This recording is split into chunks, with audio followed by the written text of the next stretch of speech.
مالک کہے گا کذبت، تو جھوٹ بولتا ہے، تو نے جنگ اس لیے لڑی، تو نے مار کے اس لیے لڑے، یقال لک جری، تیرے چرچے ہو جائیں، تیرے مجلے چھپ جائیں، تیری وصیتیں عام ہو جائیں، تیرے نام کے ساتھ لکھ دیا جائے لڑتے لڑتے 72 فوجیوں کو مار کے مرا ہے، چرچے عام، تذکرے عام، روڈ بنا کر کے تیرے جنازے پڑھائے جائیں، اسٹیڈیم کے اندر جنازے ہوں، 10-10 ہزار کا مجمع ہو، مجلے چھپے، وصیتیں چھپے، چرچا عام ہو، فقط قیل اذهبوا به الى النار، اس کا تذکرہ دنیا میں ہو چکا، یہ دنیا کے نام کے لیے مرا تھا، فرشتوں اس کو پکڑو اور الٹا کر کے جہنم میں پھینک دو۔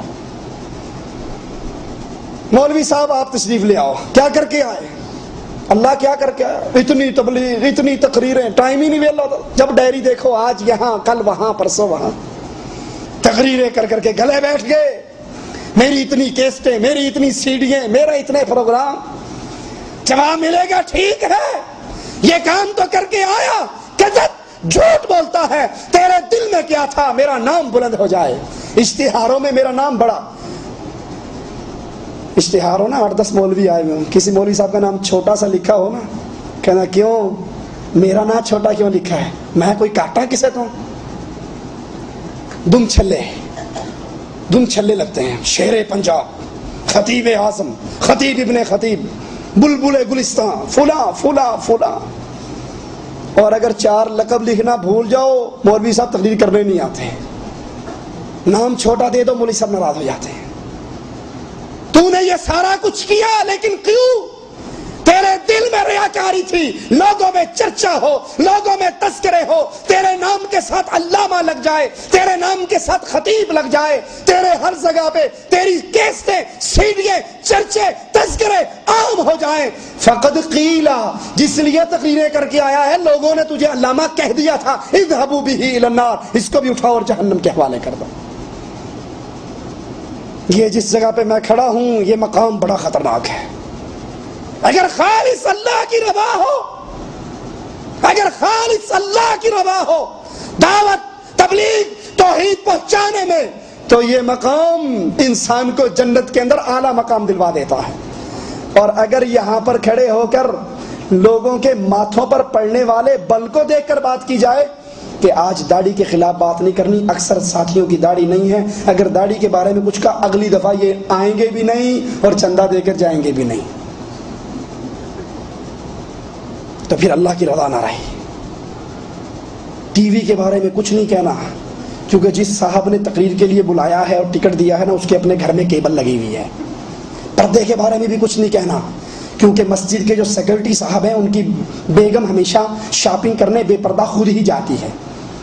اگر یہاں پر اس سٹیج پہ کھڑے ہو کر مولوی نے لوگوں کے ماتھے پر پڑے ہوئے بل کو دیکھا، یا ان کی جیب کے اندر پڑے ہوئے ریالوں کو دیکھا، یا لوگوں میں چرچے کے لیے دیکھا، تو پھر یاد کر لیجئے، آواز پڑے گی، تو نے لوگوں میں چرچا چاہا تھا، وہ تیرے اشتہار چھپ چکے تھے، اذهبوا به الى النار۔ اللہ ہم سب کو اخلاص کی دولت سے مالا مال کر۔ سخی کو بلایا جائے گا، مالدار سامی کیا کر کے آیا؟ جی اتنا مال بانٹا آپ کے راستے میں، اللہ اتنا مال بانٹا، جو مانگنے آتا تھا خالی نہیں بھیجتا تھا، کہیں مسجد بنائی، کہیں مدرسہ بنوایا، کہیں ہسپتال بنوایا، کہیں مسجدوں میں پنکھوں کی ضرورت ہوتی تو پنکھے لگوا دیتا، اور پنکھوں کے پروں پہ لکھوا دیتا برائے ایصال ثواب حاجی اللہ دیتا۔ کہا ہاں ٹھیک ہے تو مال بانٹ کر آیا، لیکن کیوں؟ یقال لک سخی، تیری سخاوت کا چرچا ہو جائے۔ فقد قیلا، لوگوں میں چرچے ہو گئے تھے، اس کا در ہمیشہ کھلا رہتا ہے، جو یہاں سے جاتا ہے خالی نہیں آتا۔ اذهبوا به الى النار، اس کو بھی اٹھاؤ اور جہنم کے حوالے کر دو۔ عبادت کے اندر خالص اللہ کی رضا، نماز اللہ کے لیے، روزہ اللہ کے لیے، جہاد اللہ کے لیے، دعوت اللہ کے لیے، تبلیغ اللہ کے لیے، ذکر اللہ کے لیے، یہ نہیں 100 دانوں کی تسبیح پکڑی ہوئی ہاتھ کے اندر اور جا رہے ہیں ٹکا ٹک ٹکا ٹک ٹکا ٹک، دانے پہ دانا گر رہے ہیں، ساتھ والے سے باتیں کر رہے ہیں، کیا حال ہے آپ کا؟ دانا گر رہا ہے۔ تب یہ ٹھیک ہے بچے کیسے ہیں؟ یہ تسبیح ہاتھ میں کیوں ہے؟ یہ تسبیح اللہ کے ذکر والی تسبیح نہیں ہے، یہ بے نظیر بھٹو والی تسبیح ہے۔ وہ بھی تسبیح کرتی ہے نا الیکشن کے دنوں میں، کرسی کرسی کرسی کرسی کرسی، یہ وہ والی تسبیح ہے۔ یہ تسبیح، یہ ذکر، یہ اذکار، یہ لوگوں کو دیکھ کر لوگوں کو راضی کرنے کے لیے، اپنا مقام لوگوں میں بلند کرنے کے لیے اگر عبادت بھی کی جائے، ریاکاری کی عبادت اس کے منہ پہ مار دی جاتی ہے۔ نبی صلی اللہ علیہ وسلم کی حدیث سنیے، فرمایا دو چیزیں انسان کے ایمان کا بڑا بیڑا غرق کرتی ہیں، اتنا نقصان دو بھوکے بھیڑیے جانوروں کے، بکریوں کے ریوڑ کو نہیں پہنچا سکتے جتنا دو چیزیں انسان کے ایمان کو پہنچاتی ہیں۔ کیا؟ حب مال، حب جاہ، مال کی محبت، پیسے کی محبت، فنڈ کی محبت اور چودراہٹ کی محبت۔ اللہ رحم کرے تو کرے، وگرنہ مولویوں کی اکثریت میں یہ دونوں بیماری ہوتی ہے۔ پیسہ کیسے آئے، مال کیسے آئے، توحید کی بات نہ کرو، توحید کی دعوت دو گے تو یہاں سے بریلوی اٹھ کر چلے جائیں گے اور جو ماہانہ چندہ ملتا تھا وہ بھی ہمارا بند ہو جائے گا۔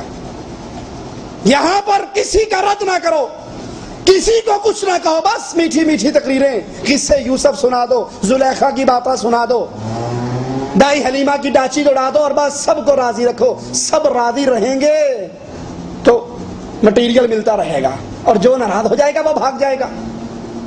فرمایا دو چیزیں آدمی کے ایمان کا وہ بیڑا غرق کرتی ہیں کہ دو بھوکے بھیڑیے بکریوں کو اتنا نقصان نہیں پہنچا سکتے، ایک پیسے کی محبت، مال کی محبت اور ایک چودراہٹ کی محبت۔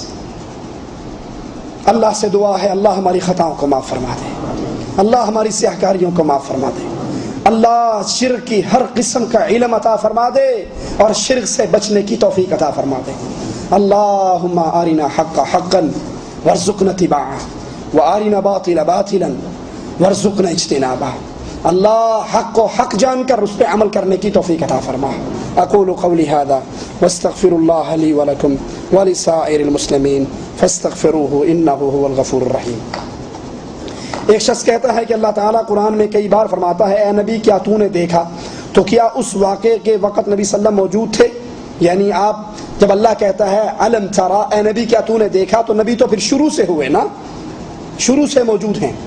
آئیے ذرا قرآن حکیم کی دو آیتوں پر غور کرتے ہیں۔ یہ دلیل لینے والے کہاں سے لیتے ہیں؟ الم تر کیف فعل ربک باصحاب الفیل، کیا تو نے نہیں دیکھا کہ اللہ تعالیٰ نے ہاتھی والوں کے ساتھ کیا سلوک کیا؟